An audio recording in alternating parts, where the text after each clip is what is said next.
Hello, my name is John Kerr, and today I will be informing you about communication on a sports team.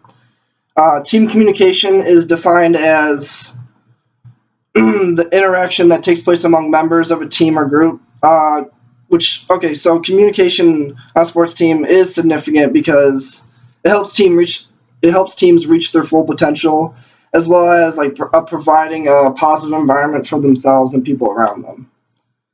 Some of the main points I'm going to be talking about today are the characteristics and dynamics of a group, how to be successful within a sports team, the use of teams and organizations, and how people on a sports team communicate with each other. We will start with my first 2 points, which are the characteristics and dynamics of a sports team. So I think a big part of this that I want to talk about is roles on a team.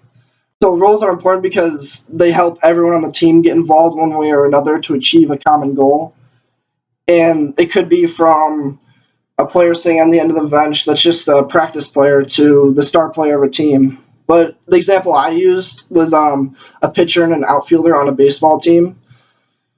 So a pitcher and an outfielder are two separate positions, but the pitcher just tries to throw strikes and the outfielder just tries to catch balls pretty much and throw them in.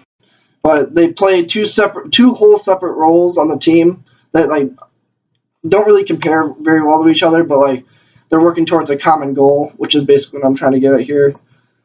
And studies shown from the book on group dynamics and exercise and sport psychology show that finding your role on a team really gives you and your teammates a sense of accomplishment, both physically and psychologically. So it's really important that you have good relationships with your teammates and try to find your role, whatever it may be. Next point that I'd like to talk about is being successful within a sports team. So I'm just going to go straight into it. So there's a study done on Olympic teams to see which teams are most successful and why. And these experts looked at relationships within the players on the team, and they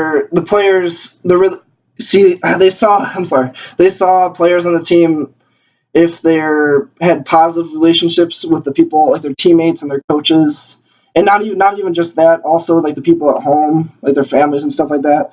And they saw that if they had positive relationships with all those people, it equaled better results for performance and achievement. So I thought that was really outstanding, that you really need to have good relationships with people to do well in sports. So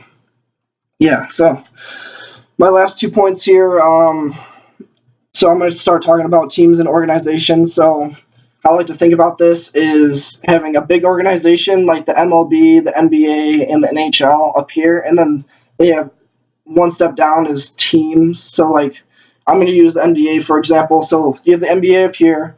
I'm just going to say Chicago Bulls or Indiana Pacers, whatever team you want to use right here. And then those break down even to smaller teams. So these are organizations form the smaller teams within them. I'm going to use as the bottom under the Chicago Bulls. I'm going to use a communications team.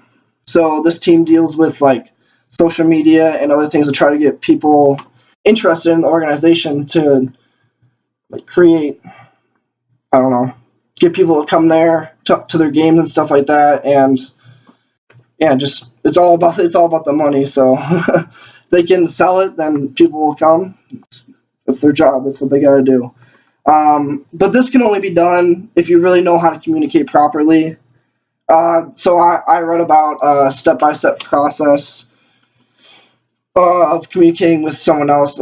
If you're a superior and you're trying to talk to your inferiors, you try to work together, but if you're above someone and you need to show them what to do, there's a step-by-step process. So it starts with enforcing procedures, sharing information, and leading by example. So you need to enforce your procedures. So you got to make sure everyone's doing their job, doing what they're supposed to be doing, and making sure everyone knows what they're doing right, because that's really important. If they don't know what they're doing, then it's on you. It's not on them. It's on you if they don't know exactly what they're doing.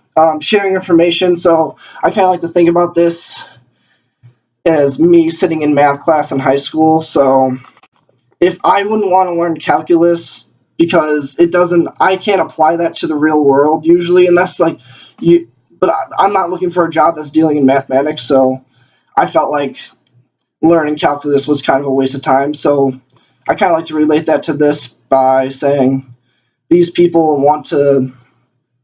they need to know information or statistics or something that will help them apply that to their job and make sure their job is meaningful and like they're doing something worth doing.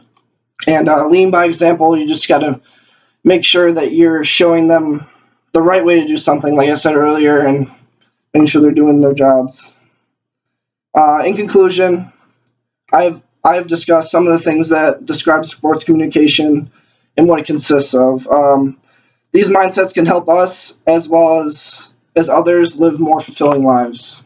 Thank you. Have a good day.